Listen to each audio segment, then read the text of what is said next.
Travel troubles could be on the horizon this summer, why one airline CEO is predicting the skies may not be so friendly. Taking swift action, how pop superstar Taylor Swift tried to help out a fan mid-performance. You're watching The Rundown. I'm Adrian Arambulo in for Robin Winston. Some tough news for the summer travel season. Experts predict another round of flight delays and cancellations. Delta's CEO said the airline is predicting a record number of bookings and travel this summer season, but staffing is still a big problem. So the FAA is allowing airlines to reduce operations during the peak summer travel period, which would impact flights. Bottom line, you got to check your flight status and get to the airport early.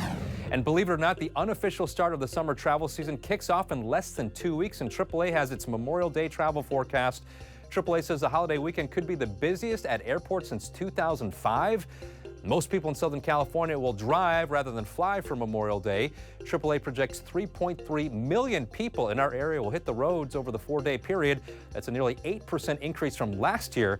The top destinations are Las Vegas, San Diego, and Santa Barbara. And we continue to track the impact of the end of Title 42. Despite big concerns about a sharp rise in illegal crossings, the Department of Homeland Security says they actually dropped over the weekend. Border Patrol officers apprehended more than 4,000 migrants Saturday, compared to about 6,000 the day before. Homeland Security Secretary Alejandro Mayorkas recently appeared on CNN's State of the Union, and he warned it's too early to tell whether the migrant influx has peaked. It is still early. We are in day 3. But, you know, we've been planning for this transition for months and months, and we've been executing on our plan, and we will continue to do so. As for the reason for the drop in undocumented immigration, Mayorkas said it was because of the Biden administration's careful planning. We have communicated very clearly a vitally important message to the individuals who are thinking of arriving at our southern border. There is a lawful, safe, and orderly way to arrive in the United States that is through the pathways that President Biden has expanded in an unprecedented way. And then there's a consequence if one does not use those lawful pathways. The Biden administration did try to make an 11th-hour change to immigration law before Title 42 ended. It would have allowed some so-called low-risk migrants without documentation to stay in the U.S. without court dates. The change was temporarily blocked by a federal judge Thursday night. It will be reviewed once again in a couple of weeks. The Hollywood writers' strike, well, it is now in week 3, and now there are concerns that it could have an impact on the annual Tony Awards. Variety reports that this year's June 11th live broadcast of the Tony Awards has been canceled after the Writers Guild of America denied a requested waiver to allow this year's ceremony to be broadcast as scheduled. The committee that oversees the Tony Awards is meeting to decide its next steps. The Lakers are hoping for a repeat of the last time they faced top-seeded Denver Nuggets in the Western Conference Finals. Both teams are returning to the Western Conference Finals for the second time in 4 years. Now, you might remember the last time the teams met in the playoffs was the NBA bubble in 2020. Lakers won that one 4-1. The Lakers are coming off impressive playoff series wins over the number 2 seeded Grizzlies and the defending champs, the Warriors. LeBron now 4 games closer to his 11th appearance in the finals. Game 1 of the Western Conference Finals tips off Tuesday night in Denver. Let's get a check of your work week forecast with meteorologist Belinda Leon. Hi everyone, here's what you can expect in your weather this week. The marine layer is still going to be sticking around, so expect to see those low clouds and fog early. Now, the temperatures, those are going to continue to be warm inland. We're looking at highs above normal in the 80s and even in the 90s with cooler weather at the coast. The one thing you will notice is a difference when it comes to the humidity. That's going to be increasing. We have a monsoonal pattern developing and a chance for some storms in the mountains. Now, take a look at this moisture futurecast, and you can see how the humidity is going to be on the rise. We're going to go from the dry air to the moist air by the middle and end of the week. Humidity rising, and that interacts with the sunshine and the warm temperatures, and that's how we get those thunderstorms to develop. So keep that in mind if you are spending any time in the mountains. Temperature-wise, here we are looking at the trend for Santa Clarita. Just keep the AC on. The rest of the week will be toasty with highs in the 90s. A little cooler towards the end of the week, but it is definitely starting to feel a little more like summer. Stay cool, stay safe. Well, tributes are pouring in for Gloria Molina, a trailblazer in LA politics. She died Sunday following a 3-year battle with cancer. And here's what former LA Mayor Antonio Villaraigosa said about her. She's universally respected. How does it feel for me? Well, I've lost a sister, a friend, a giant of a public servant, Someone who made us all proud. Molina made history when she became the first Latina elected to the California State Assembly, the first Latina on the LA City Council, and the first Latina on the LA County Board of Supervisors. She inspired generations. It's a privilege to be able to honor her, and it's a privilege to be able to say, I had an opportunity to know her. Molina was 74 years old. Her daughter released a statement on behalf of the family saying they take comfort in knowing that she is now at peace and in the loving embrace of her parents.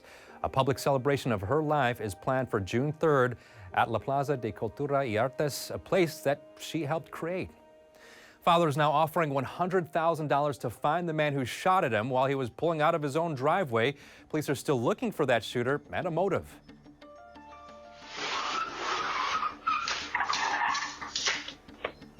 The shooting happened right there Friday in a neighborhood near Cal State Northridge.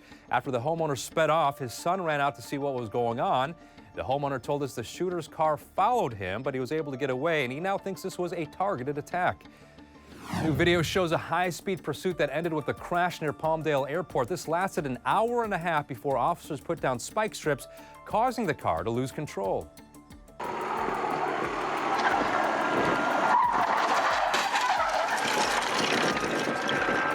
Now, the pursuit started in San Bernardino County Sunday afternoon. You can see the car swerving as CHP officers throw down that spike strip. There's no word on what started the pursuit, but 2 people inside that car were arrested. The driver in the car that was hit is expected to be okay. And another high-stakes meeting is expected at the White House Tuesday. President Biden and congressional leaders will try to come to an agreement on the debt ceiling. They have just a couple of weeks to go before what could be a catastrophic government default. Now, during a break from his Sunday afternoon bike ride, the president said he is confident that Democrats and Republicans will be able to resolve the debt limit before the nation plunges into a default. The Treasury Secretary says that the nation could run out of money to pay past expenses as early as June 1st. Republicans want budget cuts as a condition to raise the limit. We were reasonable, say we're willing to raise the debt ceiling, but we want meaningful spending cuts and capping spending at 2022 levels. The president and Democratic leaders have said they want to raise the debt ceiling with no strings attached. The TSA is testing out new facial recognition technology, and here is how it would work. You put your ID into a slot, you look into a camera on top of a screen. That screen takes a picture, then compares it with your ID. Now, if everything checks out, you just walk on through.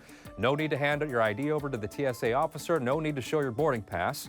The facial recognition tech is being tested out in 16 airports, including LAX, but not every checkpoint at those airports has it. The pilot program is voluntary. And you may notice more people riding bikes. May is National Bike Month, and this week Metrolink is offering bike riders a special deal. You can get a free ride on a train if you have your bike with you, and that offer is good through Friday. Metro has another special deal this week for all riders. There's going to be free rides on Thursday on the Metro bus and the rail and the bike share system. So nobody has to pay on Thursday. So it's going to be completely free, and it's our way of promoting public transit and encouraging bicycle use in Los Angeles County.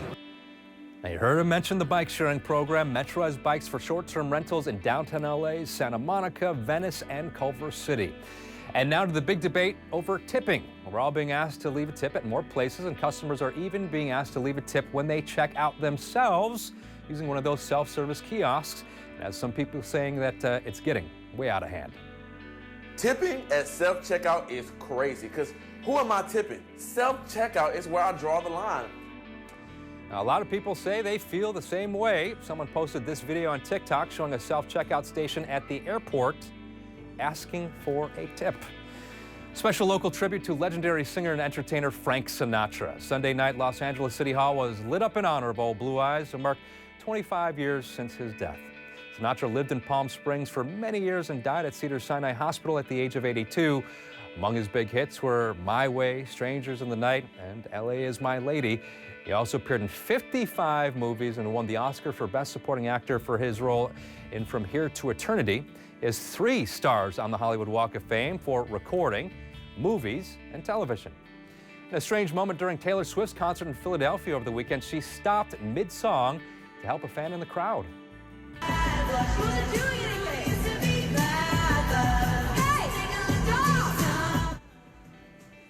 Now you can hear Swift noticeably upset, yelling, "Hey, stop." She wasn't doing anything while she was performing Bad Blood.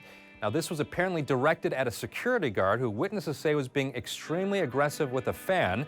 NBC News has reached out to Swift's rep, who has not commented on the incident.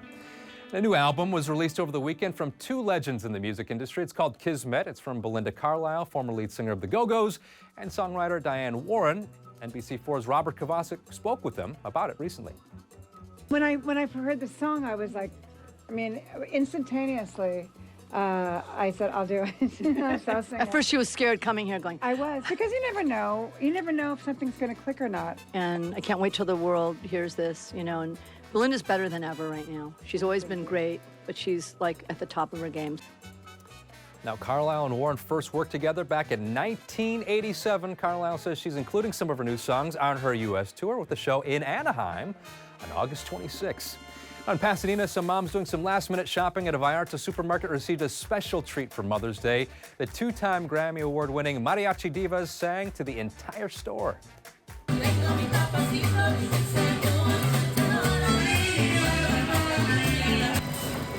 As usual, they sounded fantastic. It was all for the 4th annual Mother's Day Serenade. Moms also received a complimentary rose, a free pastry, and drinks. And the first 50 moms who came into the store also walked out with a free swag bag. Annual Mother's Day extravaganza was back in Topanga. It is called Momentum Place. It brings together modern dance, aerial arts, juggling, and performance art to the unique outdoor stage. Moms got to watch circus acts and aerialists suspended from a giant oak tree on the stage. It's the best to thank these incredible women who have given their lives over to support us and create amazing artists that share and transcend with the world all the creativity that we have. Moms are the best. Thank you, Mom.